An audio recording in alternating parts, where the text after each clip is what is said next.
சென்னை கொடுங்கையூரில் காதலியோடு பேசிக் கொண்டிருந்த ரவுடியை 6 பேர் கொண்ட கும்பல் வெட்டி கொலை செய்த சம்பவம் அதிர்ச்சியை ஏற்படுத்தியுள்ளது. கொடுங்கையூர் எழில் நகரைச் சேர்ந்த அருண் என்பவர் மீது பல்வேறு வழக்குகள் நிலுவையில் இருப்பதாக கூறப்படுகிறது.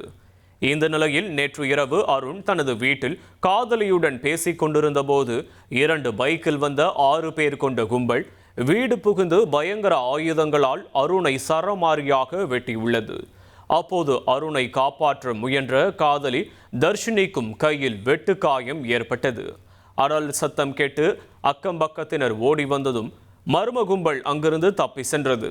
இரத்த வெள்ளத்தில் உயிருக்கு போராடிய அருணை மீட்டு மருத்துவமனைக்கு கொண்டு சென்ற நிலையில் அவரை பரிசோதித்த மருத்துவர்கள் ஏற்கனவே உயிரிழந்து விட்டதாக தெரிவித்தனர். காயமடைந்த காதலி தர்ஷினி மருத்துவமனையில் சிகிச்சை பெற்று வருகிறார். இந்த சம்பவம் தொடர்பாக கொடுங்கையூர் போலீசார் கொலை வழக்கு பதிவு செய்து தப்பியோடிய 6 பேர் கொண்ட மர்ம கும்பலை தீவிரமாக தேடி வருகின்றனர். மேலும் கொலைக்கான காரணம் மற்றும் பின்னணி குறித்து விசாரணை நடத்தி வருகின்றனர். இனி செல்லும் இடமெல்லாம் செய்தி. தந்தி டிவியின் வாட்ஸ்அப் சேனலை ஃபாலோ பண்ணினா செல்ல இருக்கும் இடமெல்லாம் செய்தி. இதோ QR கோட் இப்பவே ஸ்கேன் பண்ணுங்க, ஃபாலோ பண்ணுங்க.